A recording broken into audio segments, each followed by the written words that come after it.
আপনি কি জানেন স্টক মার্কেটে কেন প্রায় 90% মানুষ শেষ পর্যন্ত ব্যর্থ হয়? বেশিরভাগ মানুষ ভাবে তাদের স্ট্র্যাটেজি ঠিক না, ইন্ডিকেটর ঠিকভাবে বোঝে না, অথবা ক্যাপিটাল কম থাকার কারণে তারা সফল হতে পারে না, কিন্তু আসল সত্যটা একেবারেই আলাদা। ট্রেডিংয়ে সবচেয়ে বড় জিনিস হচ্ছে সাইকোলজি। আর এই বিষয়টা বোঝানোর জন্য আমি আপনাকে একটি বাস্তবধর্মী গল্প শোনাব, রাহুলের গল্প। রাহুল একজন সাধারণ ছেলে, তারও স্বপ্ন ছিল ফাইন্যান্সিয়াল ফ্রিডম পাওয়ার, নিজের জীবনে কিছু বড় করার। সে ইউটিউবে অনেক ভিডিও দেখে ওয়ারসাই, math, moving average, support resistance সব শিখে ফেলে, বিভিন্ন স্ট্র্যাটেজি নোট করে, প্র্যাকটিসিং করে এবং শুরুতেই সে কিছু প্রফিট করতে শুরু করে। ছোট ছোট প্রফিট হলেও তা তাকে অনেক কনফিডেন্স দেয়। সে ভাবতে শুরু করে ট্রেডিং খুব সহজ একটা জিনিস, সে মার্কেটকে বুঝে ফেলেছে।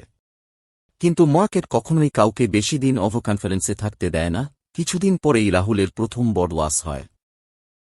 সেভাবে এটা নরমাল, নেক্সট ট্রেডে রিকভার করবে, কিন্তু পরের ট্রেডটাও লস হয়, তারপর আরও একটা লস। ধীরে ধীরে তার কনফিডেন্স কমে ফিয়ারে পরিণত হয়। এখন সে ট্রেড নিতে ভয় পায়, আর যখন ট্রেড নেয় তখন ছোট প্রফিট হলেই বেরিয়ে যায়, কিন্তু লস হলে হোল্ড করে রাখে এই আশায় যে মার্কেট আবার ফিরে আসবে। এখানেই সে তার প্রথম বড় ভুল করে, প্রফিট ছোট করে নেওয়া আর লস বড় হতে দেওয়া।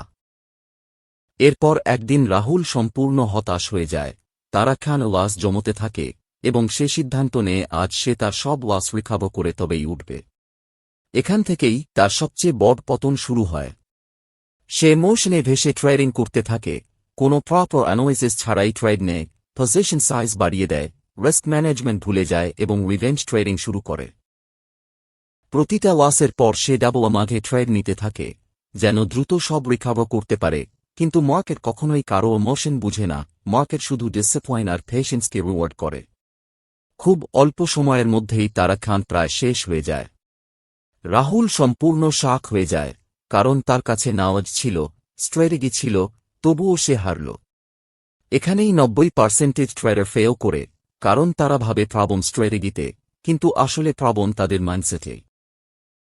যখন প্রফিট হয় তখন গ্রিড বাড়ে, ট্রেডার বেশি রিস্ক নিতে শুরু করে, যখন লস হয় তখন ফিয়ার আসে, ট্রেডার ভালো সুযোগও মিস করে, আর যখন ধারাবাহিক লস হয় তখন সে রিভেঞ্জ মোডে চলে যায় এবং অযথা ট্রেড নিতে থাকে।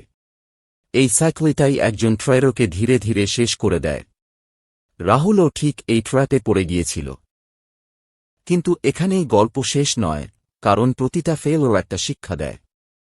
রাহুল কিছুদিনের জন্য ট্রেডিং থেকে ব্রেক নেয়, নিজের সব পুরনো ট্রেড অ্যানালাইজ করে, এবং বুঝতে পারে তার স্ট্র্যাটেজি ভুল ছিল না, তার সাইকোলজি দুর্বল ছিল। এই রিয়েলাইজেশন তার জীবনের টার্নিং পয়েন্ট হয়ে দাঁড়ায়। সে নিজের জন্য কিছু রুলস তৈরি করে, প্রতিটা ট্রেডে ফিক্সড রিস্ক নেবে, কখনো স্টপ লস ছাড়া ট্রেড করবে না, রিভেঞ্জ ট্রেডিং করবে না, এবং সবচেয়ে গুরুত্বপূর্ণ পেশেন্স রাখবে। শুরুতে তার জন্য খুব কঠিন ছিল, কারণ ইমোশন কন্ট্রোল করা সহজ নয়, কিন্তু ধীরে ধীরে সে নিজের মাইন্ডকে ট্রেন করতে শুরু করে। এখন সে প্রতিটা ট্রেডকে শুধু একটা অপরচুনিটি হিসেবে দেখে, না বেশি এক্সাইটমেন্ট না বেশি ভয়, শুধু ডিসঅ্যাপয়েন্ট মেনে চলে।